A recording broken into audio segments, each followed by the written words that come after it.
Arkadaşlar, Series Manager'da bir satranç turnuvası oluşturacağız. Biz satranç turnuvamızı İsviçre sistemiyle yöneteceğiz. Yani İsviçre sistemli bir turnuva olacak.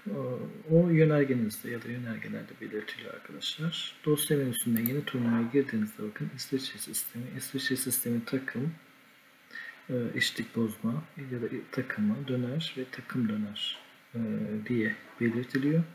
İsviçre sistemiyle tamam diyoruz arkadaşlar ve karşımıza ilk önce diyor ki bu SM dosyasını nereye kaydedeceksin? Onu bana göster diyor. Bir yol vermemiz gerekiyor. Onun için ben masa üstünde belgelerin içerisinde arkadaşlar satranç turnuvası belgeler ya da bunun içerisine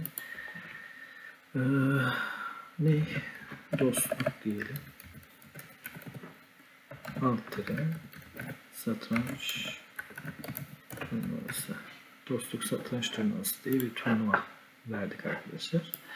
Öyle bir isim verip kaydet dediğimizde karşımıza turnuva birisi geliyor. Burada arkadaşlar turnuva bilgilerini buraya girmemiz gerekecek. Genelde buradaki bilgilerin tamamı büyük harflerle yazılıyor. Turnuvamızın adı neydi? Dostluk satranç turnuvası. Eğer bu turnuvalarda arkadaşlar kategori vesaire ona benzer bir şeyler varsa burada hemen altındaki bölümü yazmamız gerekiyor. Örnek veriyorum A kategorisi ya da işte 8 yaş altı kategori, 8 yaş üstü kategori, ne bileyim vesaire vesaire kategorileri buraya tek tek yazıp ayrı ayrı SM'ler yapabiliyorsunuz. Açıklama kısmına genelde boş geçiyoruz ama isterseniz doldurabilirsiniz. Organizatörler arkadaşlar genelde TSF oluyor ya da bulunduğumuz ilin gençlik spor il müdürlüğü oluyor gibi vesaire, yani sponsorlar oluyor ya da özel oluyorsa arkadaşlar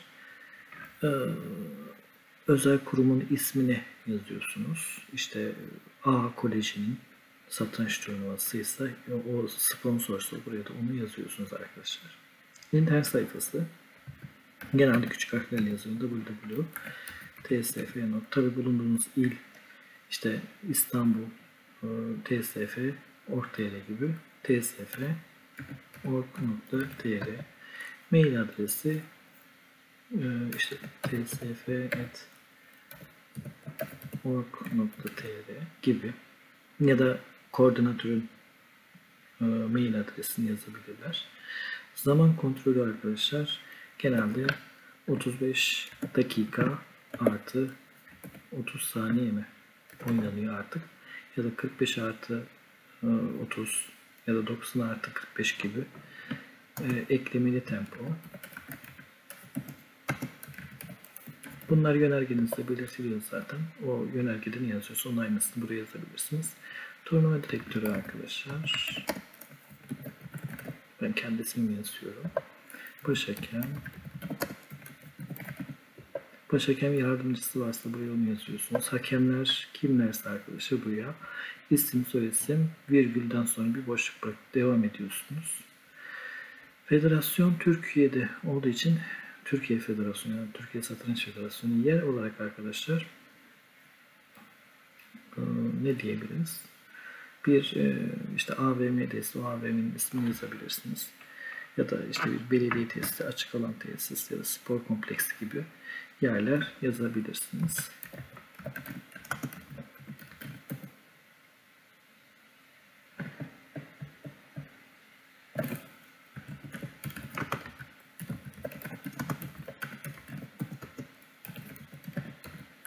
Bu ismi salladım arkadaşlar. Bilgi Akademi diye.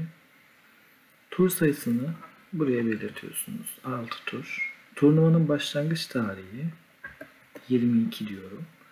Bitiş tarihi ise 2 gün sonra bitsin. 24.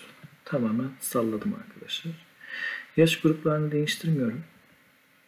Çünkü SM'mize çekeceğimiz sporcularımızın, NATOS'ımızdan çekeceğimiz sporcularımızın doğum tarihleri olduğu için bu yaş gruplarına hangisi onun karşılığını verecektir zaten. Yaş grup belirleyin bölümünde arkadaşlar burada burayı da değiştirmiyorsunuz ve burayı da hiç değiştirmiyorsunuz. Önemli olan yerlerden birisi de burası arkadaşlar, sıralama bölümü. Yönergenizde rating sıralaması, yani maksimum rating sıralaması olacağını diyorsa bunu seçmemiz gerekiyor. Genelde hep bu seçiliyor Türkiye'de. Standart, ELO ya da UKD'ye tabi mi? Bunları evet ya da hayır olarak değiştiriyorsunuz arkadaşlar. Yani seçmeniz gerekiyor. ELO hesaplamalarında ya da UKD hesaplamalarında bunlar önemli arkadaşlar. Hesaplamaya gittiğinde evet evet ya da hayır evet gibi ya da evet hayır gibi seçeneklere göre değerlendiriliyor. Sonra eşitlik bozma yöntemlerimize geldiğimizde arkadaşlar, şu altta varsayılan eşitlik bozmalar görünüyor zaten. Biz bunların hepsini sileriz. Tekrar eşitlik bozmalarımızı buraya girebiliriz. Genelde Türkiye'de ne vardı? Bu çöz bir alttan vardı sanırım. Yani şu 37. En iyi sonucu 0 diyoruz. En kötüsü 1. Bir de ne vardı? Sonobon Berger vardı. Bu da şu. Evet. Bir de bu çözüm vardı.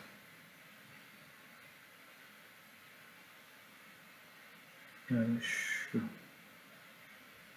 Evet. Bu çözüydü. Bir de aralarındaki maç mı vardı? Evet. Şu. Eş puanlı gruplarda. Bir de galibiyet sayısı 68. Burada ise bu seçim işaretini tamamlıyoruz. Diğer seçenekleri de arkadaşlar düzenledikten sonra hakemlerinizi buradan görebilirsiniz. İşte yardımcılar vesaireler. FIDE'ye göre şuradan kodunu girip aratabilirsiniz. Tamam dedikten sonra artık turnuva bilgilerimiz girildi. Bakın şurada dostluk satranç turnuvası A kategorisi diye belirlendi ve bizden sporcu istiyor. Yani buraya arkadaşlar sporcularımızı girmemiz lazım. Elle de girebiliriz. Biz NAT dosyasından çekeceğimiz için bunu kapatıyoruz. İlk önce NAT dosyasını buraya nasıl alacağız?